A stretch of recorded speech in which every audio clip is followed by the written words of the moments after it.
Good morning, evening, afternoon, depending on when you're watching us. Welcome to another segment of Flyera Gonna Flyer. This is episode number 5 coming at you. I have my two gracious co-hosts with me tonight, Dylan Robillard and Jamey Baskow. Gentlemen, how we doing tonight? Doing good. Pumped, man. Draft is a week away. It's coming. And I can't wait myself. I usually don't even do Friday nights, but I'm going to be doing a live stream with the Pucking Around podcast group for that. So just another it's great. everyone. That's going to be fun. So tune into that. But besides the point, how about you, Dylan? How you doing tonight? I'm good. Staying busy. Awesome.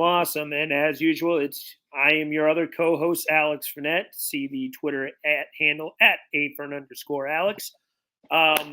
We're going to be talking about a couple things tonight. So I originally had a little bit of a game plan for this, but I'm going to have to call a little bit of audible because yesterday we had some big potential, not definite yet, but potential trade news happen between the Philadelphia Flyers and the Ottawa Senators. And I wanted to lead off with that tonight because there was a lot of smoke originally from a tweet from Travis Yost talking about the framework of a trade between the Philadelphia Flyers and the Ottawa Senators being in place. Now, there's been a little bit of denial as well from the higher-ups on this. Darren Dreger said both sides have denied it, expectingly so. No one's ever really going to give their hand on a move like that. Danny Briere kind of said nothing is imminent in today's press conference.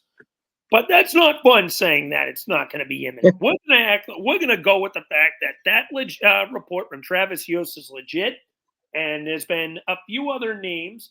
One of my personal favorite, not talked about as much, but NRD, NHL Rumors Daily, also is up on it as well. Check him out on Twitter. And he mentioned that the Flyers are trying to get into the top 10. So which one of you guys want to go first? Dylan, how about you lead off tonight? What have you heard on this?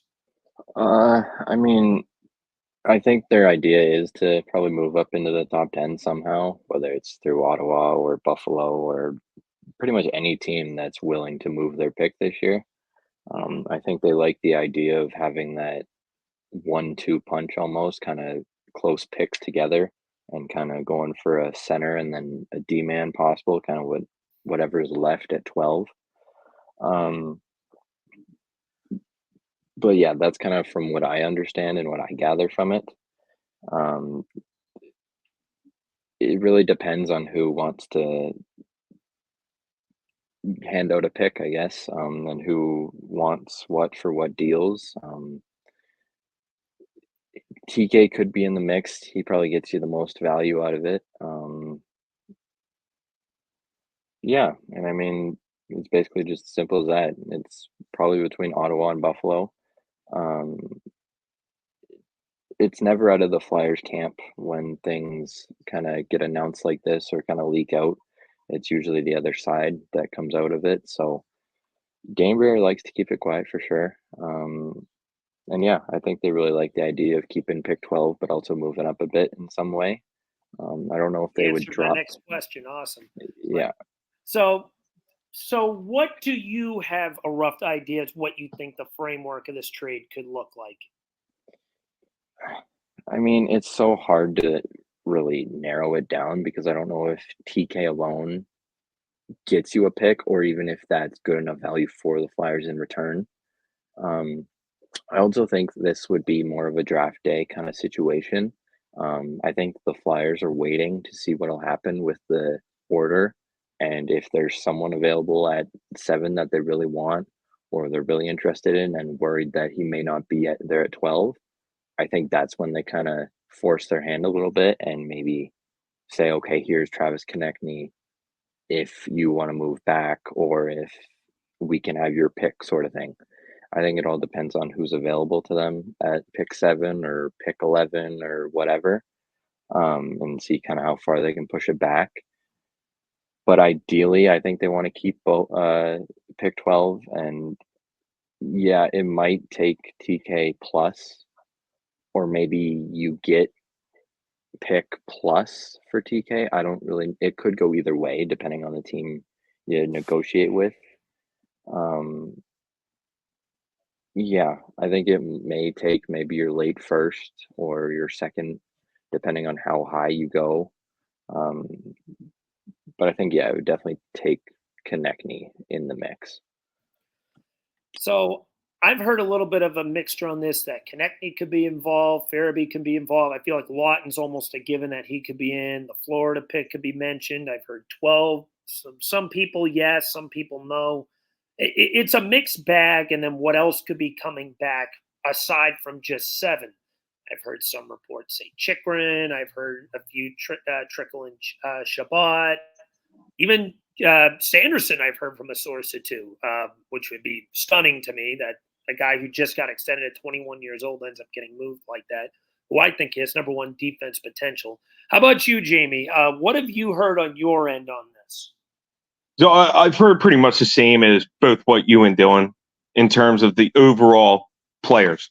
The Flyers have been linked to Ottawa. There's no secret that they've had a link and have been talking since at least a little bit before the trade deadline, maybe even well before that in terms of Shane Pinto. I think the Flyers are very high on Shane Pinto.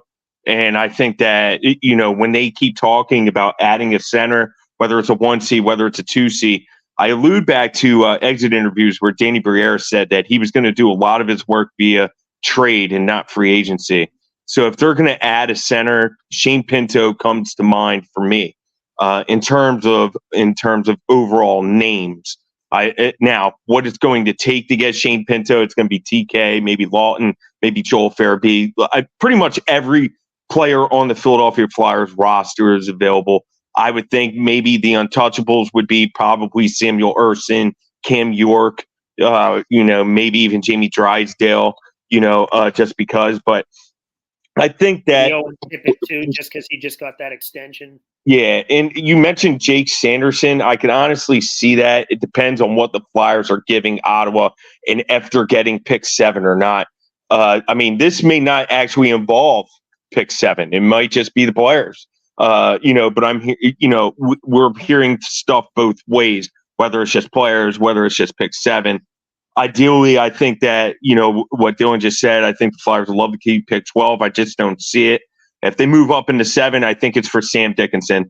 I understand what Danny Briere said today, but they have scouted the London Knights. Keith Jones and Danny Briere were almost at every playoff game. Danny Briere sometimes wasn't there because of the Lehigh Valley Phantoms, playoff, but they were both hand in hand.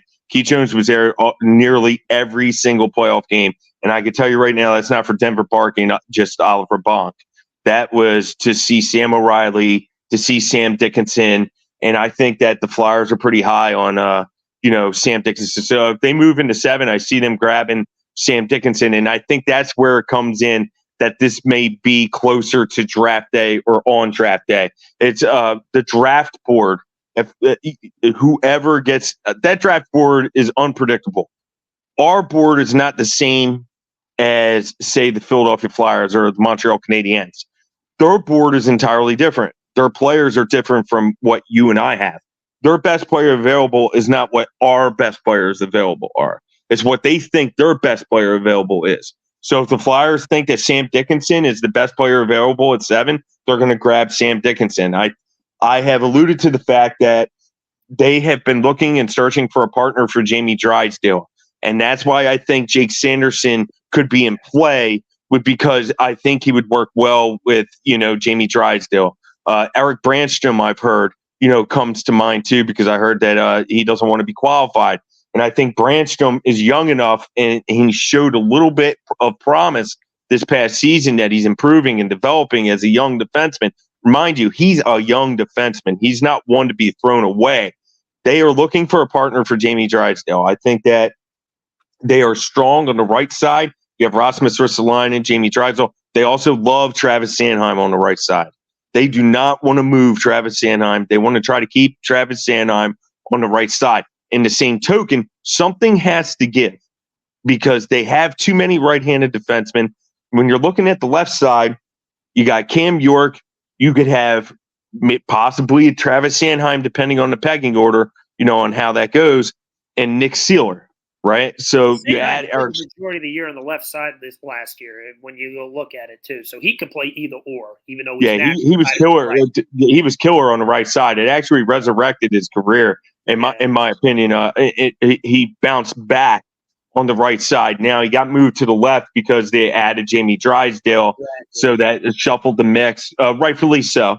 So, but yeah, they're going to have to figure things out. So yeah, I'm hearing, if Eric Brandstrom's involved, I guess he picks 7 going to the Flyers, and maybe some other maybe some other players or something. There's just a lot of mix, and you're hearing a lot of different things, and I'm hearing a lot of different things. But Eric Brandstrom, I've heard a lot. So I don't know. I'd have to think in some way, shape, or form that he would be included some way. I'm just hearing his name a lot. I tend to agree. When I look at this situation right now, I think the key is going to be how many roster players the Flyers willing to give up in this trade, and obviously what would be coming back. If you're getting a guy like Sanderson, I think it's a given. You're giving up the minimum of 2 roster players and probably 12 if you're going to be getting Sanderson and 7. So you're probably going to be looking at the minimum of, say, 1 of Farabee or Konechny, Lawton, and 12, and maybe even 32 as well to be thrown in there. Because I look at Jake Sanderson. This is a guy that could potentially have number 1 defenseman potential. Now, me personally, the likeliness of a guy of that magnitude that Ottawa just extended, I think he's only 21 years old. I think he's a left side defenseman. He would fit perfectly with a guy like Drysdale. But the issue is, as one of the things you mentioned, is this number one, there's such a log jam on defense. Because hypothetically, if you bring in, even if it's not Sanderson, even if you bring in a Chikrin or a Shabbat, now you suddenly have potentially 9 defensemen in this mesh. If you're counting Adam Ginning, who just got signed, then potentially signing Zamula and Eric Johnson. So you got to think something's got to give. I assume then one of Zamula or Johnson wouldn't be coming back. And you probably would have to move one of your veteran guys just to make it work because of how many bodies that you'd have. And the most obvious name in that instance would probably be Rasmus Ristolainen, even though he's just coming off the ruptured tricep surgery. It makes you wonder how easy it would be to move a guy like that, even though he's kind of rejuvenated his career the last year and a half prior to all the injury issues that he had this upcoming season. So when I look at this situation, if you're getting a guy like Sanderson and number 7, I think it's a given.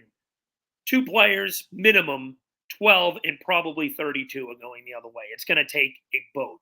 But if you're only getting maybe just the player or just 7, or maybe it's 7 in Chikrin or something like that, or 7 in Shabbat, it kind of fluctuates a little bit. I might be being a little too obvious with this, but I think we know the main guys that are potentially going to be involved. I have a feeling that me personally, I've always been 50-50 on the Konechny thing because I get that he doesn't really fit the age group of this team. He's going to be commanding quite a bit of money. Obviously, he started out at 10 mil, as we heard from Chris Meyer on his report originally. They got picked up by NHL Network. And then we could see where it lands from there. But I could see the reason to trade him because you want to get this team younger. You want to get more youth. You want to get an age group that kind of meshes well with Matvei Michkov, whoever your first-round pick is this year, Oliver Bonk, Denver Barkey, the names go on. So it's really going to be interesting, I think. But at the end of the day, if I had to guess, I think one of Konechny and Farabee would move, but I don't think both personally. Because number one, I don't think the Flyers want to give up that many forwards, at least this year, right off the bat, unless if they are getting Sanderson and 7 back. Yeah.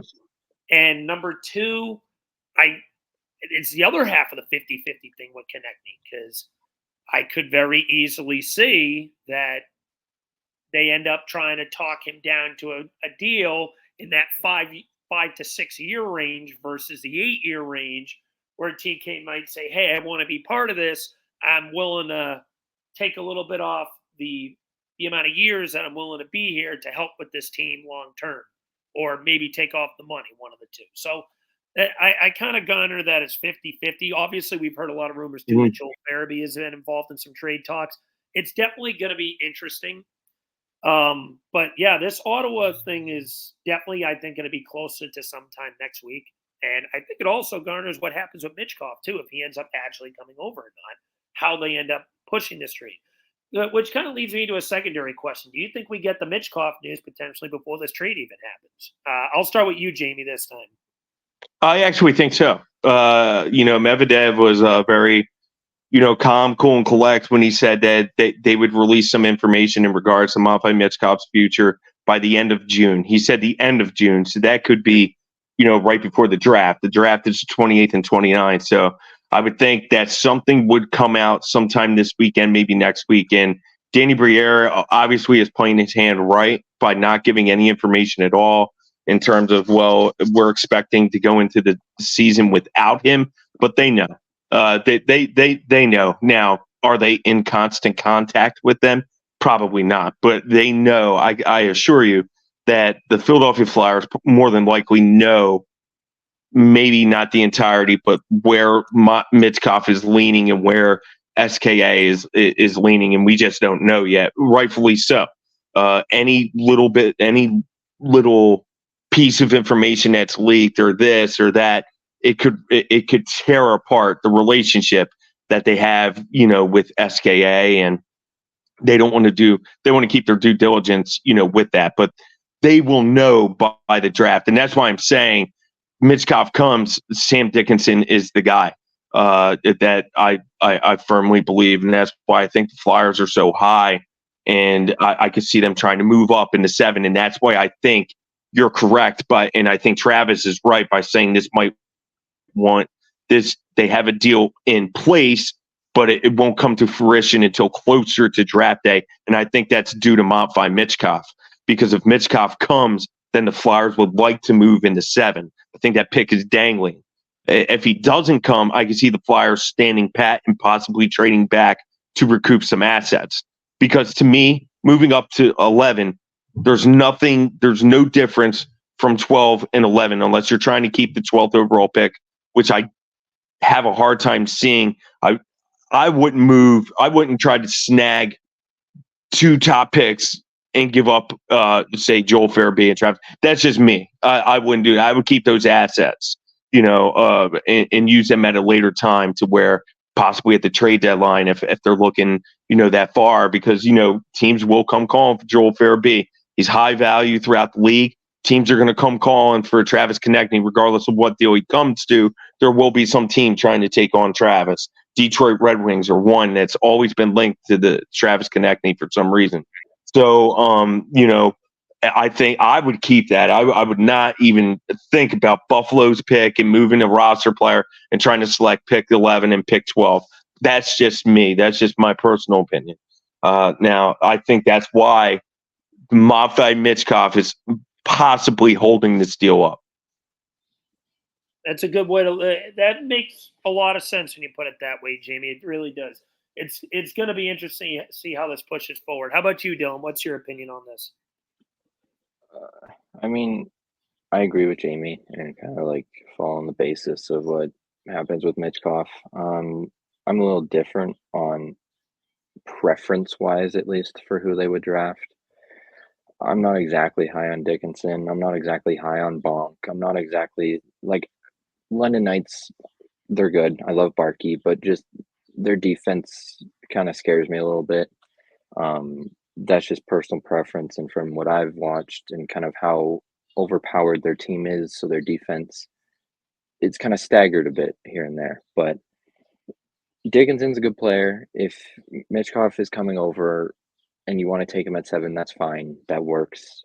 But even if Michkov does come over, I would much rather you try and get a centerman for him, get that 1C, and kind of boost your forward group, because you're plugged on defense still. And I mean, Bonk's going to come up if you want, then he bolsters things out there. And obviously you add more. And then if you don't have pick 12 anymore because you moved up, maybe you try and get a pick back. I don't know, but it just depends. Yeah, I would think it depends more on Michkov. I never really considered it. Since that news previously, I kind of just watched over it and kind of didn't really think about it too much. So, I mean, he could definitely be the deciding factor and just kind of weighing in to see what happens with in the next week or so. But that could definitely be one of the factors as to why.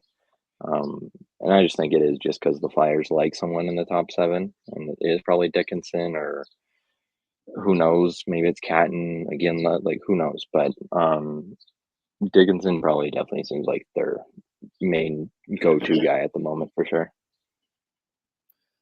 That's also a fair way to look at it. They do have a log jam on defense. They've got a lot of term committed to a good chunk of these guys. They're probably going to have to move 1 or 2 out for some of these guys to come in. I do like Dickinson personally myself as well. He's not my number 1 choice. He's probably me if I had to pick like my 3 or 4, somewhere around that. I kind of agree with you, Dylan. I would probably prefer to go after the 1C spot. I'm going to save who my preferred player is until we go into the draft. I'd also like a scoring winger as a possible guy as well. There's 4 guys I'm really leaning on. I'm not going to tell you who they all are, but Dickinson is one of them. But here's one thing to think of too. Lidstrom had two injuries this past season. he had a herniated Right, disc, correct? The herniated disc, and there was another. And Steve Corianos mentioned it on the Gang Gritty, and I forget exactly what it was, the nature of it. But I'm telling you, I could see him drop a bit, and I wonder if you I think factor Dylan in. mentioned that too, actually, not too long ago. You know what I mean? And if there's a team or two, face it, they're all rebuilding teams. Every single team in that top 7 there, to include the Flyers, all the way through 12, right? I'll just say all the way through 12. They're all rebuilding teams. Calgary is another. You know what I mean? Buffalo, obviously. But I'm telling you that do they have the guts to snag, Lidstrom if you're top 4? I don't know about that because that's a big draft. You miss on him, that could set you back 2 to 3 years in the rebuild, and that's what's happened with Nolan Patrick, bro. You're looking at the Nolan Patrick deal. If Nolan Patrick was 100% healthy, the Flyers' overall aspect could entirely change right now. Oh, for sure. You probably have your 1C already. That's what I mean. That's what I'm saying. So this pick for a top 4, top 7 team is a massive one. Do they have the guts to snag Lidstrom or go with the safe bet? Yeah. Lindstrom is definitely an interesting name. I think he has arguably outside of obviously outside of Celebrini, out of the centers, I think he has the highest floor bare minimum. This guy really feels like a guy that could light it up long term. He's got a really good and think about it. They have more information than you or I. So all these teams have all the injury reports, all the medical records, and everything else, and that could play a factor. So I wonder if that could be maybe a reason why the Flyers are trying to sneak into 7 too. That thought has run through my head as well. I think the 3 teams ahead of them, if they hypothetically do get to 7, there's 3 teams I'm watching. That would be Columbus. That pretty much 4 through 6. Columbus, Montreal, and I'm blanking on who the hell 6 is. Is it Seattle? No, it's not Seattle. Utah. Who the hell is 6? Utah. I'm sorry, Utah. Those are the 3 teams that I would be watching to see what they do next. Columbus needs everything. I think Montreal could potentially be looking at a 2C because I don't know how much they trust Kirby Doc's help. And Utah, I think they need some defense help. So that's going to get very interesting as well. But I think I've always had Iginla pegged for Montreal. I think that's their guy. I would be surprised if they don't sack. If Tidge Iginla's on the board at 5, I'd be highly surprised if Montreal passes on him, to be honest with you. That's just my personal opinion anyway. Yeah. Well, how about this? Well, with that being said, since we're talking a little bit about the draft, why don't we move into that right now? Boys, do we have our mock drafts already? You betcha, man. Beautiful. Who wants to go first? Would you guys want to go by rounds, or you want to just read all of each other's You know what? Let's do this interesting. Let's go round by round. I kind of did it based off the fact I did more of a hypothetical that the Flyers don't move any of their picks outside of one. Actually, you know what? No, I did. I actually let me look at my mock draft. Did I do both second round picks? Because I was thinking about the Columbus pick, thinking if Columbus was going to keep him or not. Yes, no, I did. I put it as if Columbus is going to keep their second round pick because they're picking. It would be the fourth pick in the second round, so I don't think Columbus is going to give that to the Flyers. So that was the only thing I did not include in this draft. But outside of that, let me ask who you guys have as your first round pick. I already know, Jamey, you lead yours off. I am guessing you're picking Sam Dickinson. Yeah, I had the Flyers making a trade with Calgary to 9. I had him at 9. Dickinson's still on the board, and I had the Flyers trading with Calgary for pick 9 and snagging Dickinson. And I think that in doing so, they trade pick 12, the 12th overall pick, and they also trade pick 36, which is first selection in the second round for Sam Dickinson. It's just that they have scouted the London Knights up and down, and those were 2 of the 50 prospects that Danny Briere has watched over and over. Sam O'Reilly and Sam Dickinson. So, but yeah, that's what I had anyway. How about you, Dylan? What do you have? 12, like, regarding no moves and no ifs or buts, just staying at 12, it's really hard to decide, especially with how this board has been falling with all these different mock drafts and drafting for talent over needs and needs over talent and all this stuff. But like, I want to say Jakubchuk because I don't think Dickinson will be there at 12. I don't think Lindstrom will be there at 12. I don't think Iginla is going to be there at 12. In the perfect world, it's Lindstrom, but I really think it's just going to be Jakubchuk or kind of just whatever's in that mix right at 12, because there could be a lot of options. There could be 3. Like, it's very open. So right now I have Jakubchuk if we stay pat at 12. I personally have Berkeley Catton.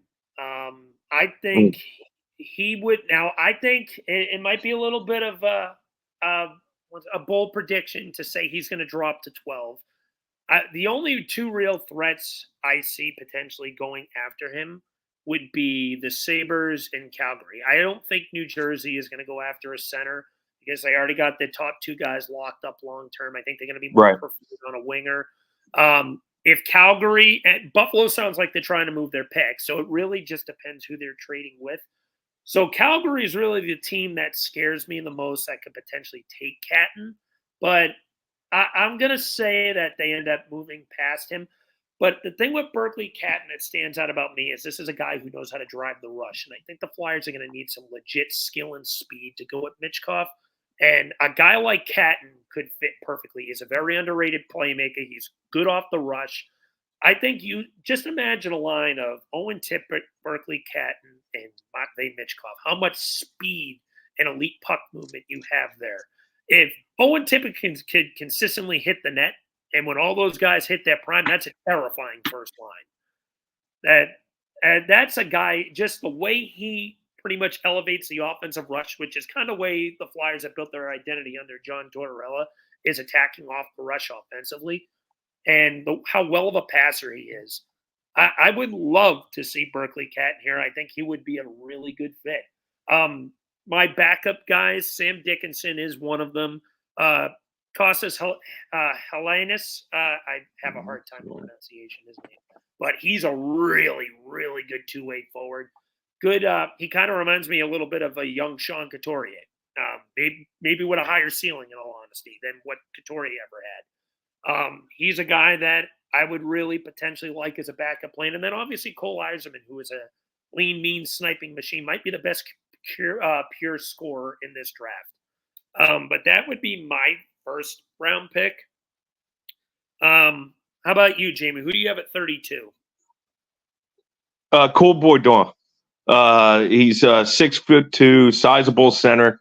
The guy is one of the top penalty killers for his team in the WHL. The dude is phenomenal. He can skate, believe it or not, for his size, which is quite surprising. But I think that the Flyers need his offensive prowess. He had 28 goals this past season. Yes, I understand he could score more, but this guy is a playmaking machine. I have the Flyers really selecting size down the middle at pick 32, and I think that they're going to need that. They need a guy that helps in transition but can back check with the best of them. The one thing that I like about Cole, which stands out to me, the guy's fearless. He don't give a crap. He'll take a hit to make the play. You want to hit him up high, fine. He doesn't care. He just gets right back up, gets right back in the thick of things, gets the penalty in the same token, but scores one top shelf where mama hides the cookies. So, I mean, that's the type of player you're getting with Cole Boydon. I like it. I think that they need a player like him. I think that they need that fearless player, a good board battler, a guy that could check. He's not shying away from physicality. He is a great playoff performer, and I think that would be what the Flyers are looking for. People, and when the tough gets gritty, like we saw those last 8 games, you know what I mean, when they were on that 8-game losing streak, it gets tougher as it gets closer to playoff time, and in the playoffs, you're going to need a player like Cole Boydon who does not shy away from physicality. He actually plays up for more physicality and plays better. Awesome. How about you, Dylan? Who do you have? I mean, I've watched a lot of Cole, as Jamey alludes to, because I've been watching more mainly the WHL guys and focusing on them. He can definitely take a hit. He likes the physicality part. I'm not exactly as high on him. I see him going later in the second round. But for 32nd, I think it depends on what happens earlier in the first. If you get 2 picks, or if you go for a forward, or if you go for a defenseman, I think it depends what happens at 32. I don't think Danny will draft best player available. It'll kind of be more for position. Um, and I think Cole Hudson should be available. I don't know if he will be or not. His brother Luke, he also kind of fell in the draft, and scouts and everyone kind of didn't learn from that. And he's been a powerhouse. I think his brother can be even better than what he is. He's got a lot of potential. He's a smaller defenseman, but he's got a lot of drive and offense. And despite his size, he's very physical. I love his game. I've spoke with him. He's a great kid. He just has so much athleticism, and I think it'd be a mistake not to take him if he's there at 32. And he could be a very viable defenseman in the organization in short time. Not a year from now, but 3-ish years after he's going to college and after he's kind of developed and maybe muscled up a little bit more. But I think he has immense potential. Did you mean Lane Hudson when you said or Lane? Luke? Yeah. I always say Luke. Luke Hughes. I think I'm thinking of Luke Hughes. Yeah, wrong brother combination, but I know what you meant. I always mix them up. I have Charlie Ellick. So that was my guy out of the Brandon Wheat Kings in the WHL. This guy, I've watched a little bit of him. He's a pretty explosive skater, laterally especially. One thing that I like about him too, he's good at breaking up rushes. I feel like that's one thing that John Tortorella emphasizes is consistent, strong at-home defense. Only thing that worries about me is he's someone who could be a little bit turnover prone, but I feel like that's something that can be coached, obviously, especially at that young age. But Charlie Ellick seems like he'd be a good fit for this team in this system, especially the way the Flyers play. I like him a lot. I think he's projected around 28 to 29. I have him slipping just enough for the Flyers to get him at 32. I've seen him go like even further now. He's dropped off a bit. Like I said, I love WHL players, especially the Wheat Kings, because I watched a lot of Bjargeson this year. Mm-hmm. Charlie Ellick is a special player. He's a very smart, athletic player, very lockdown type, a big body as well. I had him at 32 for the longest time. but I really, really like Hudson. But Charlie Alec is a great second guy to go to. And that turnovers, I mean, yeah, he's young, and it's also the team he's playing on as well. Yeah. It's Brandon Weekings are not a strong team at all. Same for the Calgary Hitmen. When you look at Jakubchuk, those two carry the weight of the team immensely. It's ridiculous after you look at it on paper and versus actually watching it. It's just flat out like He they feels like a guy that drive. could eat up a lot of minutes as he gets older. He could be Yeah, like a 23, 24 minute a night guy once he hits his prime. That's yeah, one of the things that stood out to me as well. May have the ceiling of a number 3, maybe even number 2 defenseman. So he's a guy I would definitely keep an eye on as well. He's my preferred pick right now. Cole Hudson was among the guys I was thinking about as well. All right, let's move to the second round. I personally, like I said, I did not do pick 36 because I think Columbus is going to end up keeping that. Did you guys end up doing that one? No, I actually, I'm going You to had believe it or agreed. not. I actually think they're not going to defer. I think the Flyers will be able to make that selection. Interesting. I think I- I really do. They're in shambles right now. Yeah, Yeah, Columbus that's is in rough shape. I figured they So I want to keep think that they because want to of the just get it done. Yeah. to be honest, I completely forgot about it till like last week, and I found one of my old tweets. I was like, oh yeah, this is a part of our deal with them. We have a possible second round pick, so I didn't Yeah. even think about it till like I 3 had them days trading ago. it anyway, so it doesn't matter to me. Yeah, you All right, could, we'll yeah, skip you that could. pick then. Perfect. So I'm not the only one who didn't have anything for it. Pick 51, Jamey. I'll let you lead off this one. I love Lucas Peterson if he's there. I think he could go a little earlier, but if not, then Merrick Von Acker would be a good one. But I'll stick with Lucas Peterson. I think he could be the steal of the draft at that point. This kid could just absolutely fly. Plays well in the SHL. He plays for Moto Hockey out there in Sweden. This kid is a good kid. I have an interview hopefully scheduled Monday with this young man. Let's see if it gets done because it's closer to the draft. But this young man can fly, can score. That's your guy. Nice. Dylan, who do you got? I like that Jamie brought up Vanacker. I'm really high on him as well, but I think he goes possibly earlier. It's more likely he goes later, but I'm pretty high on him as well. For me, it's Christian Humphreys. It's been Humphreys since like the off season started. I love this kid, his drive, his elite playmaking skills. He went to more of a two-way this year, and like you alluded to, Alex, I think he has the potential to be like a Sean Couturier and kind of that impactful two-way center. Um, in my opinion, I think he's the steal of the draft. I know Jamie has his own, but I really like this kid. I think he does have first round potential.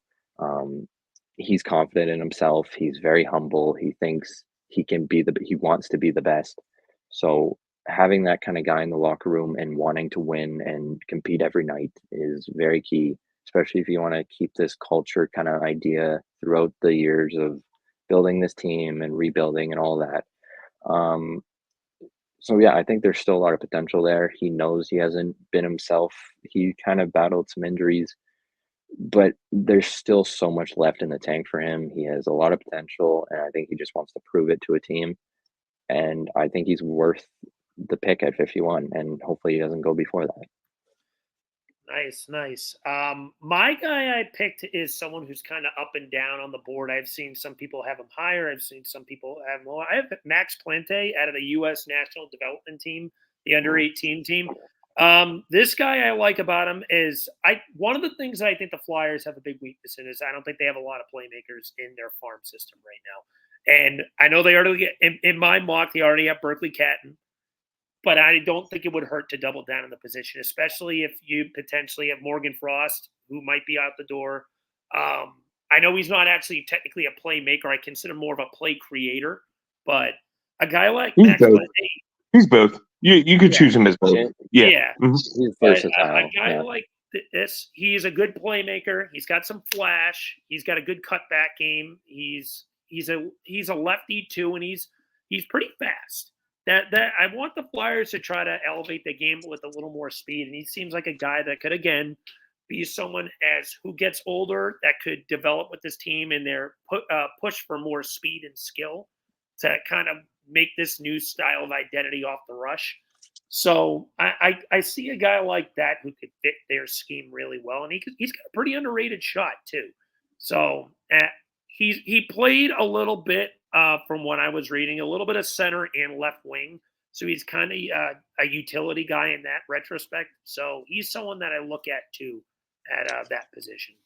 Well, that's you mentioned the playmaker aspect. That's why I think it was big to get Massimo Rizzo, with the Phantoms there and teach him how to grow the pro game. I think he's going to help in that realm and steer them hopefully, back on track there. Because I agree with you 100%. I don't think they have enough playmakers, especially with Elliot Desnoyers, the destroyer regressing in a big way last season. So Wayne Simmons was so high on this guy.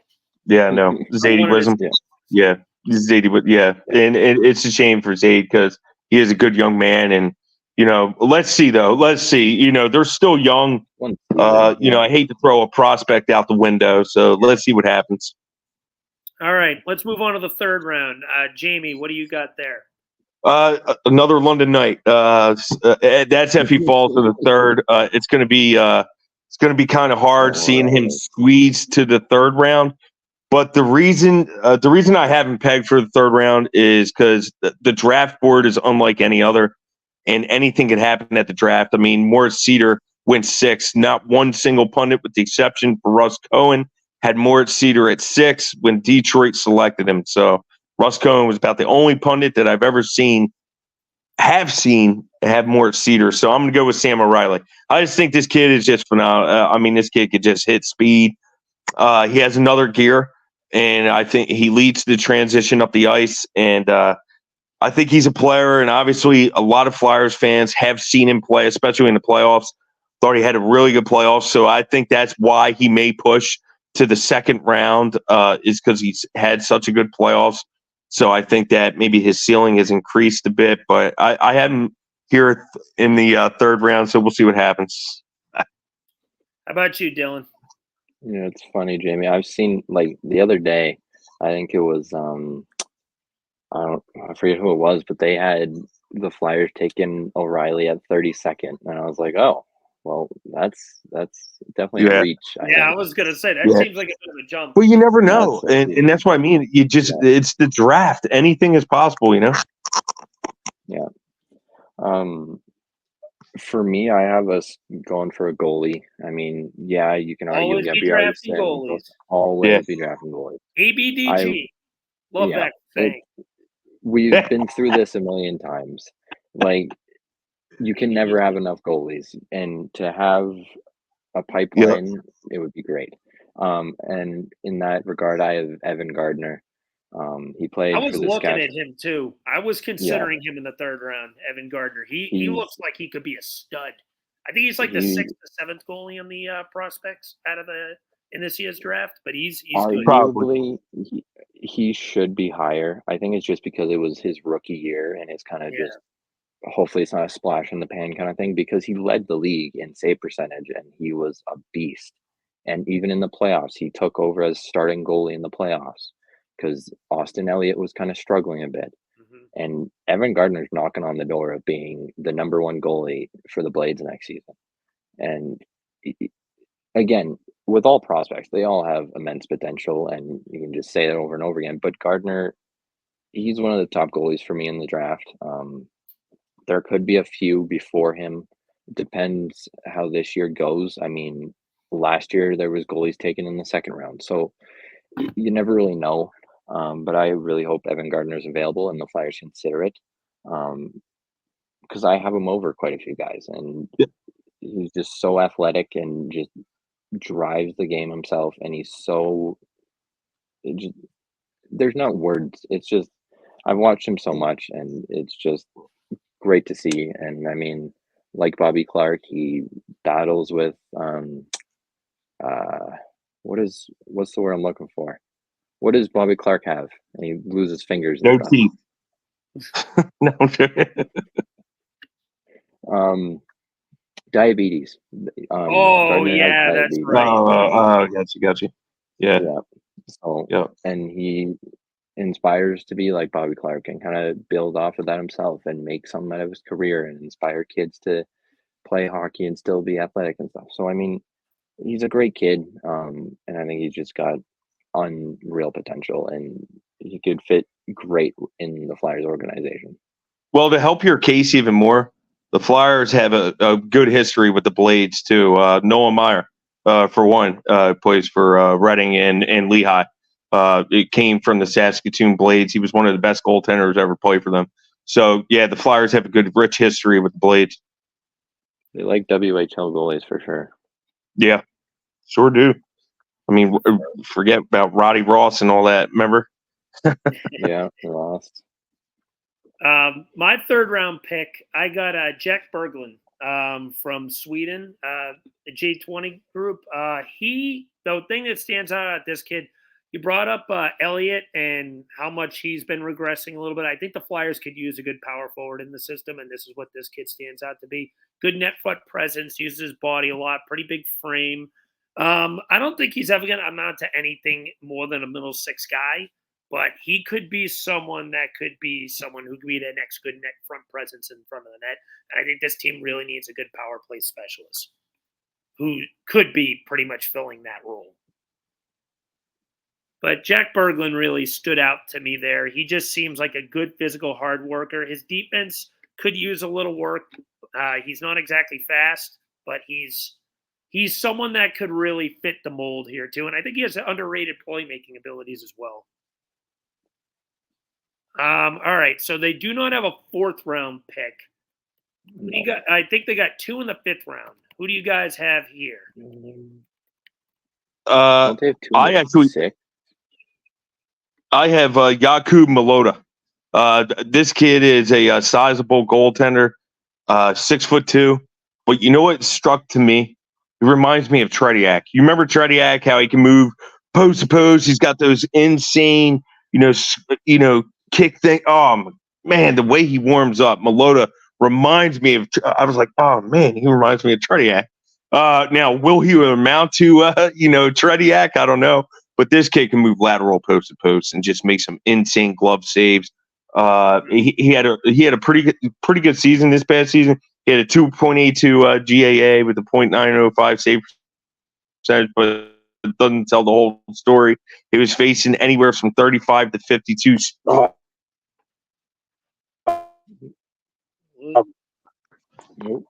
think we're losing Jamey a little bit there. He's lagging a little bit on us. Jamey there? Oh. All right. We'll pick Jamey back up when he gets his reception. It looks like he's frozen there for a minute. Dylan, why don't you give me who you have right now? And when Jamey comes back, we'll repick it. I also have this guy at the Gardner pick. I have 2 guys kind of here. Alexander Zetterberg. I think he could be a very versatile guy. He's very quick. He's very athletic, a Swedish guy. And then another one is Diego Buttazzoni, I think is how you say it. He's from Portland Winterhawks. I believe that's how you say it. Could be wrong. Very weird name. But when I was looking into him, he's like a very depth guy. He's very perceptional. I forget what I wrote about him, but he was very, very intriguing to me. I think he'd be a great pick in that kind of 5th round and kind of more of a later pick. And could definitely turn out to be something, kind of a diamond in the rough almost. Because you never know with these kids later in the rounds. And you kind of just see what you can get. But he seems like he could definitely be something. Interesting. So this is probably one of my favorite picks of the draft just because I'm always a guy who likes a defenseman with girth. I want Colin Ralph. This dude is a big son of a bitch. 6'4", 210 already. Plays the game with a lot of physicality, breaks up a lot of passing lanes. This kid, I think, could amount to be one of those next hard-hitting defensemen that teams fear on playing on the other side as being a potential steal. He at his age, already being 6'4", 210 as a defenseman is pretty scary. Now, you're never going to get much offense from a kid like this. He's slow, doesn't have much goal scoring touch, but he's very aggressive. He's defensively sound for his size, jumps passing lanes. He's a kid that I look at a lot. I think he's from Chattahoochee St. Mary's Prep, and he's going to, I think it's St. Cloud State, if I remember correctly, when I first looked this kid up. But he's someone that I look at that it could be a real pain in the ass to play against long term. I want to see them go after a guy like him. But yeah, who do you have after that, Dylan? That's funny that you mentioned Colin Ralph. I actually have him 2 picks later Look at after that. See? Badazzoni. So I don't think he would go as early as you think. He might. It might be a reach. Mhm. But yeah, I have him as more. He's a very big kid. He plays the game well. But at the next pick, I have no idea how to say it. Heki Ruhan, maybe. I'm so Rohan, I bad think. with names. Yeah, Rohan, maybe. Yeah. I'm the same way. Don't worry about it. I suck with names too.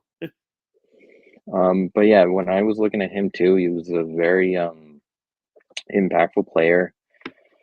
Let me pull up my notes because I didn't write anything for them. But he was committed to Harvard, but I think he decided to pull out, and now he went into the USHL draft, and he was picked first overall. So, and now he's a Fighting Saint. So I mean, and that's a Colin Ralph connection, I believe. Um, he's a very athletic, power-driven centerman. Just because he didn't go to Harvard doesn't mean he's not good. USHL is a very competitive, good league. He went first overall. He had massive improvement this year and last year. World Juniors, he was on pace for a really good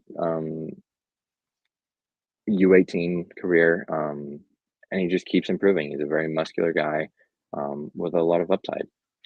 Awesome. Hey, we got Jamey back. Thank goodness. He lose Yeah, reception. you know what happened? Listen, technology always defeats me. I can't stand it. Listen, I'll write for days and everything else. I'll write 100 articles a day, but I cannot stand technology. I hate it. My battery gave out. Oh, honestly, I'm scared that I'm going to lose reception at some point. It is thundering hard where I am right now. I just can't. I can't believe it. So, Dylan, who did you just select? For where? Where we left off? Yeah, he's read 2 picks since I've read 1. I had Diego Badazzoni at the last pick after Gardner. And I had big body Colin Ralph out of St. Cloud State. And I was just raving about his size, stature, and how. I'm going to be honest. He was one guy I looked at as well. I liked Cooper Cleves. He's a project right-handed defenseman. He's 6'4". Flyers go for size at the blue line. He's a project. He's only 18 years of age, but the guy, he can move. Hey, believe it or not, he's not a terrible skater, given his size, and he's good with his gap control. So I think, the project is, does he have enough offense to lead to the next level? And that's something that I think we'll have to work on. But, that it'll come in time. Again, a lot of these prospects we forget are only 17 and 18, so they haven't matured yet.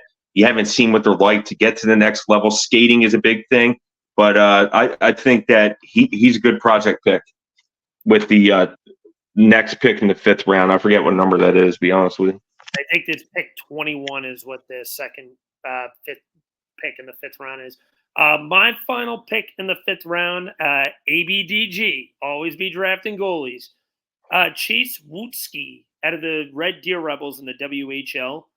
This is a kid that took over last year the number 1 goalie position. Sluggish at first. I think he had a 904 save percentage. But when he got called upon in the playoffs, he played pretty well. He had a 2.48 goals against average, 0.924 save percentage. This seemed like a kid that feels like he can play well under pressure. He's small in size for sure. I think he's only like 160 something, 170 something. He's not a big goalie, so I would like him to put on a little bit of weight. But one thing I've noticed is he can move post to post pretty damn quick. So that's something about him that I like. But he is a little small. But this kid seems like he is someone who can handle the pressure. and plays well when the lights shine on him the brightest. The fact that his save percentage in his game got better in the playoffs compared to the regular season, even though it was only a 7-game sample size, stands out to me in that. When I was watching Bjargerson in the playoffs when they were battling against Red Deer, I went up to Red Deer, watched him for 2 games, and then watched him obviously on the TV and kind of watched Bjargerson as well. He was very, very good. He was very quick. He was just because he was small doesn't mean he didn't approach the shooter and didn't. He played bigger than he was, and he is a very skilled goaltender. He would probably be a good, considerable pick late in the draft. Like I said, I got him in that second pick of the 5th round. I think he would fit. You can never go wrong with the goalie. You can never. No. I'm like both of you guys. You always select the goalie, regardless of where you're at in the pipeline. It's one of the most unpredictable positions. Yeah. I mean, it's one of the most unpredictable positions. Yeah, and the Flyers have lacked to do that over the last few years, other than last year, because they kind of had that 1A, 1B kind of sort of situation, and then it collapsed. So you kind of need to stay pat on that and maintain at least 1 goalie a year or even more. And then we had the 6th round. Who did you guys have? They have 2 picks in the 6th round, I believe, and then 1 in the 7th. They're very close together. Yeah, I think it's picks 12 and 16, if I remember correctly. 173 and 177. So very close together. Yeah. Who'd you have for your first pick? I'll let you run this one first, Dylan. Who'd you have for your first pick? I had a few guys: Keats, Fawcett, Caleb Hadland, Colin Ralph, Nate Miskey. There's a lot of options later in the draft, and it's kind of open field almost. A lot of them could fall, a lot of them could not be there. Fawcett, he is an Alberta kid, played with the Hitmen. He wasn't drafted in WHL. He was listed and signed, but he played extremely well for having little talent around him. He was a main target guy. He was heavy forecheck, heavy power play. Great producer, great playmaker, and he's not afraid to fight either. I think he's a little smaller, but he's not afraid to get into the thick of things. Caleb Hadland as well. He's a weak king. Another guy that's smaller, but a lot of impact, a lot of punch within his game. Colin Ralph, as you mentioned, Alex. I actually have him the next pick, but he could also be an option in the 6th round, our first pick in the 6th round. So a lot of options, but I really like Fawcett. Colin Ralph, really interesting. Obviously, I like the WHL guys, as you can tell. There's kind of a pattern here, but Fawcett's very versatile. He can play any position, so a lot of options. But yeah, that's who I'm going with. How about you, Jamey? The first selection I have is Diego Johnson. He's committed to the University of Wisconsin. He's a high value pick for this part of the draft. The guy just he's lights out. He's another playmaking machine. A nice winger to add. He can play right wing. He could even play center if given the opportunity. If the Flyers were in a punch, he has played center at times, so I think that's kind of intriguing as well.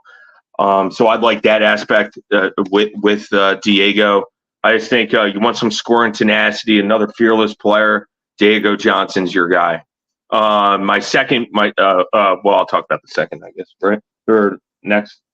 And my first pick is Caden Shanahan, I think how you say it, from CU City in the USHL. I don't know if I said his name correctly, but kid looks like a decent goal scorer, and from what I've been reading, I watched a little bit of highlights on him. He's a pretty damn good PK guy. And, it's always good to have guys like that, especially with how that PK was this year. I hope they can build off that and get more guys that can be consistently good in their own end and good at being in the right position for the penalty kill. From what I'm seeing, though, he's not the quickest guy. His skating does need a little work. I mean, that's a pretty common criticism for younger guys coming, especially that late stage of the draft. But this is a kid that I look at that could be a good bottom 6 guy, possibly coming in if everything goes well for him. Definitely a name to watch there. And then Dylan, who do you have for your second pick? Yeah, Colin Ralph. Massive 6'4" build. This guy's kind of the Mateo Main of the last year draft, but I think he has a lot more potential than Main does, and I think he skates a lot better. He drives play more. He is still a year out of the NCAA. I think he's going in 2025, 26. He could definitely be looked at as a steal, especially later on.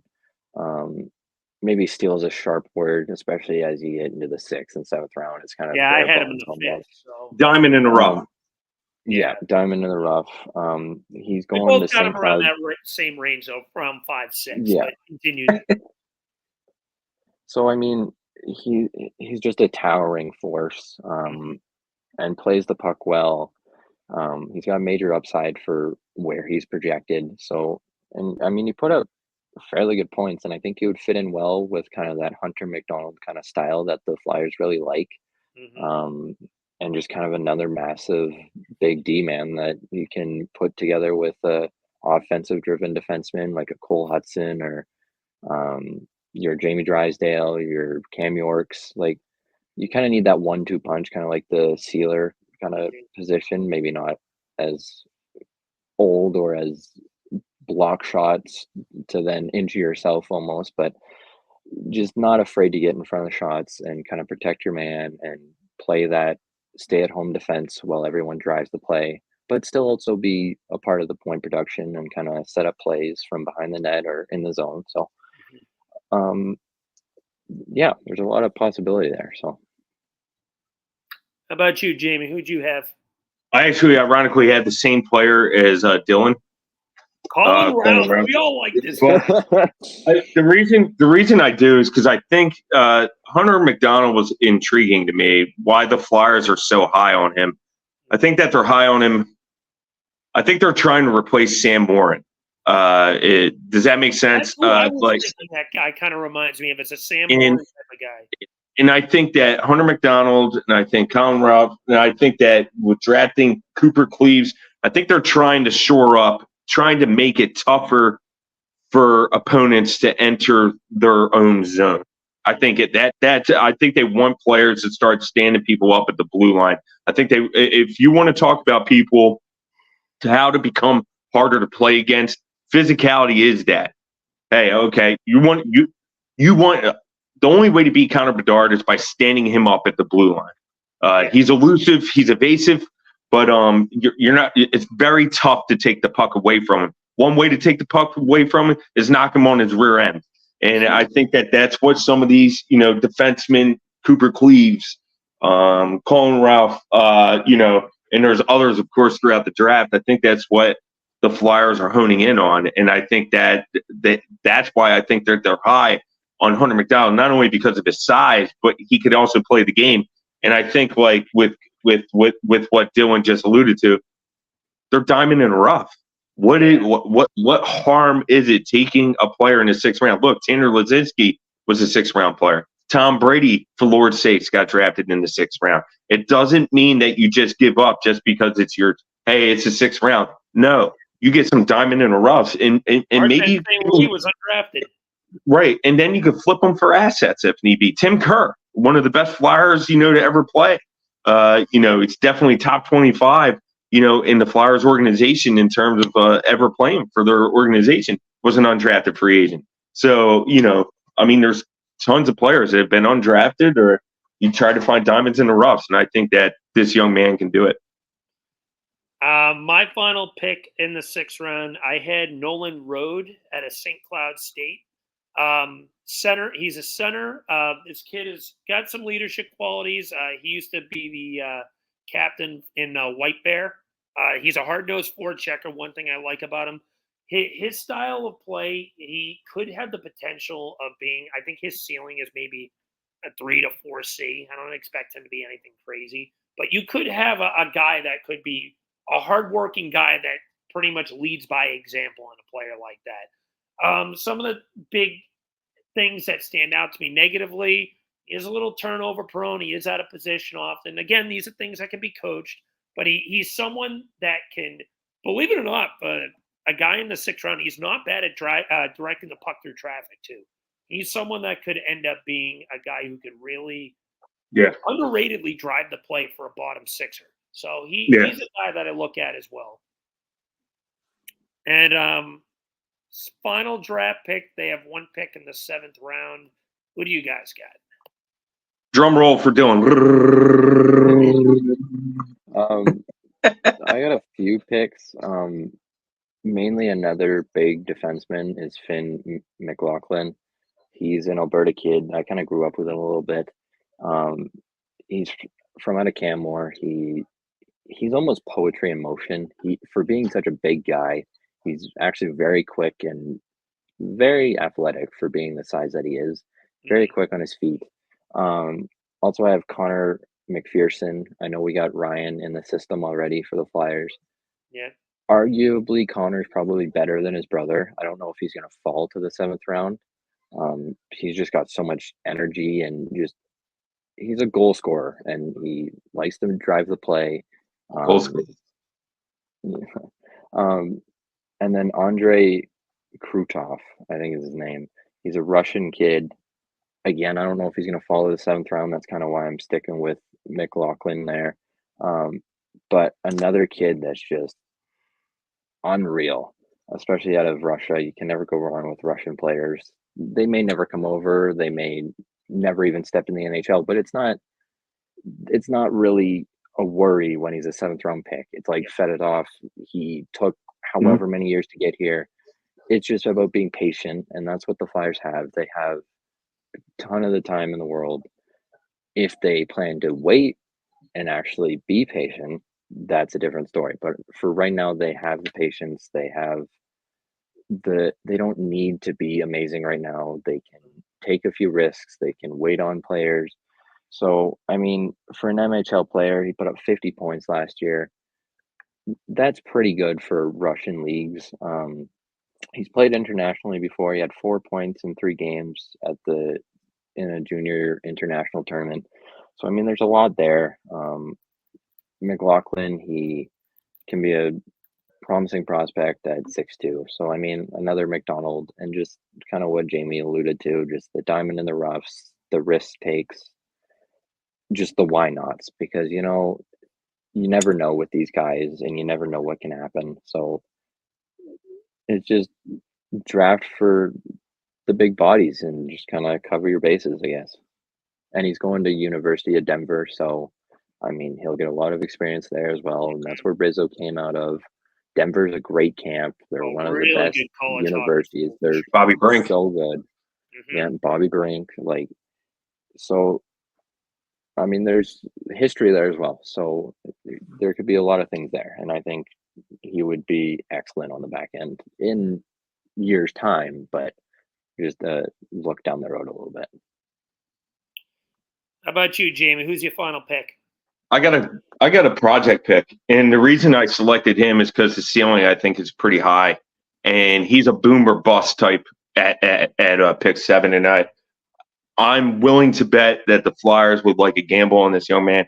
He's out of Russia too. His name is Alexander Shen. He plays in the MHL. He's only 17. Doesn't have the best numbers, 10 goals, 14 assists. The kid can flat out fly.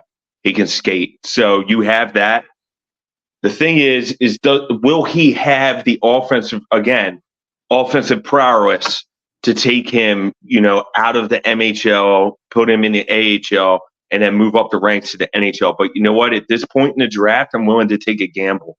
And why not? I mean, if he comes over, like Dylan alluded to, great. If he doesn't, oh well. I mean, the Flyers still had rights to Valery Vasilevsky. If I probably butchered his name, but but nonetheless, I think people understand where I'm going. This kid has the possibility of scoring 25 to 30 goals in the NHL. That's how high I think. But will he reach that potential is another story. He could. The talent is there, but can he unlock it? He's only 17. That's why I'm willing to take the gamble with him. Okay, that's a pretty gutsy final pick there. I like it. My final guy is Joshua Zareski. He's a left winger. So this guy stands out to me as a perfect type of style play Torts would like. He's very smart with a stick, good forward checker, high energy guy. He's the type of guy that plays 100% every shift. He's another one of those guys that you look at, like a Ryan Paling or a Garnett Hathaway, a guy that you go to battle for. But he has some offensive upside. I'm not going to say a lot, but this is a guy that could potentially become a halfway decent scorer if put in the right position. He's not. I don't ever expect him to. I don't even know if he ever makes the NHL. He's one of those guys that you just look as a potential dart throw. But the high energy play is someone that that people could look at and say, "Hey, this guy plays hard. I think he deserves a shot. He could be someone that can make the roster, even if it's just for a fourth line role." But Zareski, oh my God, I suck with names. Zach Reski. There we go. Holy crap. This guy could be someone who could end up being a good energy guy that could help elevate a team, especially when they a little bit of a funk if they're into a rut or starting flat in the game. But yeah, that wraps it up actually for mine, and all three of ours as well. Gentlemen, any final words before we take it out? I would just like to say that, just in terms of the draft, Flyers fans, please be patient in terms of who gets selected. Oh, why did that player go there? Why didn't the Flyers take this player? Why didn't they? As I alluded to earlier in the show, just because we all have a board, and even fans who don't podcast, who aren't in media, they still have a board more than likely. They're Flyers fans. They're passionate. They already have who they want, written down rounds 1 through 7. Your board is not like the Flyers board. The Flyers have at least 20 picks at every different round. Each selection, they have at least 20 to 30 players written. I assure you on that. That's why they have a scouting, they hire tons of scouts. Their board is all over the place. So their best player available may not be the best player available to say Craig Button. You know what I mean? That's all I wanted to say. So, and that's one thing that is misconstrued when they see the board on the TV on ESPN saying, "Oh, okay, best player available." It has to be that player. No, it doesn't. It's who they think is the best player available. Mm-hmm. How about you, Dylan? Any final thoughts before we head out? I mean, to build off what Jamey just said, and especially this year, it's going to be a lot different compared to other years. Like, there's so much scrambled mix of everything this year. Outside of players, I've seen players in the top 20 that have also been in the top 40, and like, there's players that have been in the top 10 that are pushing top 30s. Like, there's so much mix, and nobody really knows where every player fits. Everyone thinks differently on players. Everyone's scouted different players.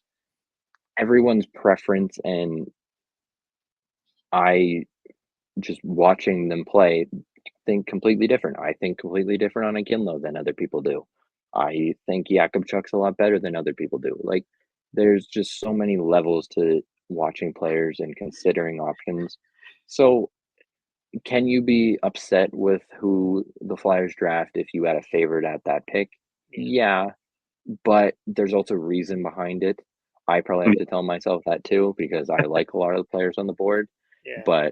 And if the Flyers don't pick them and they're available, but hopefully these players can pan out. There's reasons why they picked them. We have professional scouts. They know what they're doing. It's their job. Danny Briere is a smart GM. At the end of the day, there's a lot of ups and downs in the draft, like any draft really, but a lot can happen in a week. Things can change.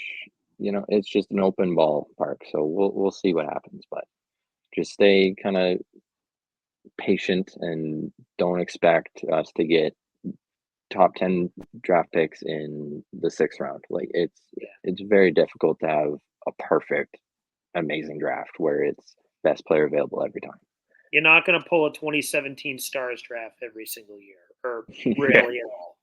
But to follow up what you two just said, my final thought is I preach patience.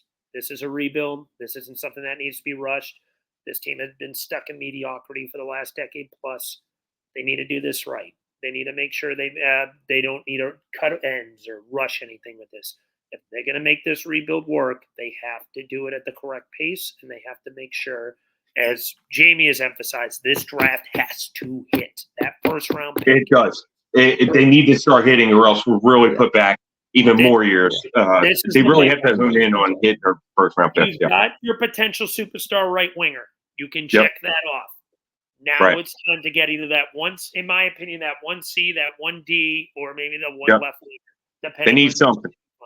So, but as I say, if you see a player that ends up getting moved on this team that you are fond of, like a Farabee or a Konechny or a Lawton or etc., it's going to happen. It's part of the rebuild. It's part of the process. You're going to see some of your favorite players move. I preach patience. I'm so shocked. Every time I tweet about Travis Konechny or Scott Lawton, my quotes are just filled with people like so upset the possibility of losing TK and Farabee and Lawton. I'm like, it's just so shocking to me how much fans care about certain players.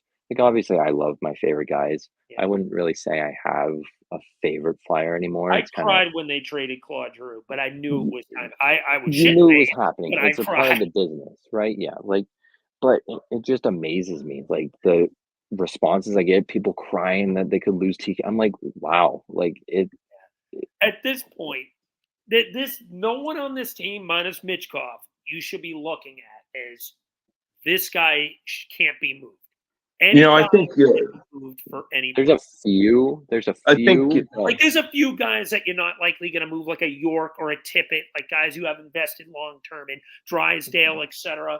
But when I'm talking about like the guys who are like on that 50-50. It's like there's guys to move on from. Yeah, exactly. Well, to the fans' credit,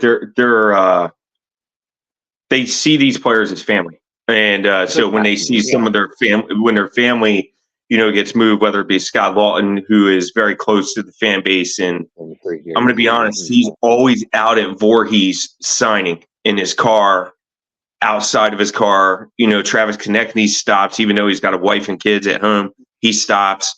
Owen Tippett stops every time. I mean, these guys, Joel Farabee stops. Farabee's always, about the fans, and I think that's the part that they have a tough pill. They know that the player has to leave, but they're sad in the same token because they don't get to see part of their family anymore. And now they're part of their families now with another team. I think that's the reason is because Flyers fans are very attached and know the sport pretty well. But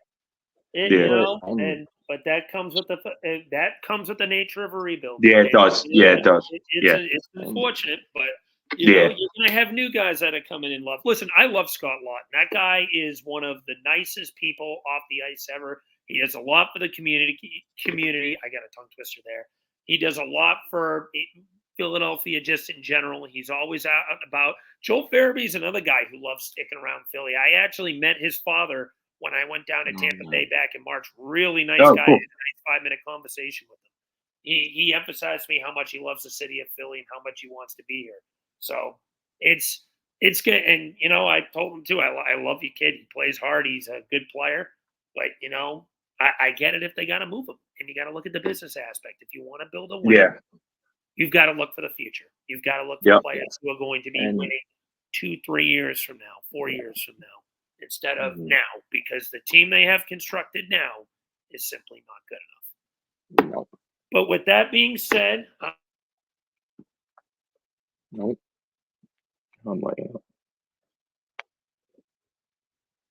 Well, you know what, Dylan, you're the man. I appreciate you, man. I got to tell you, man, all the hard work you put in and your interview articles are coming out. People, you got to watch this pod. Watch Dylan's articles. Watch every article. We love you all. Appreciate you. Thanks for all the support. You all take care and have a great night. Yeah.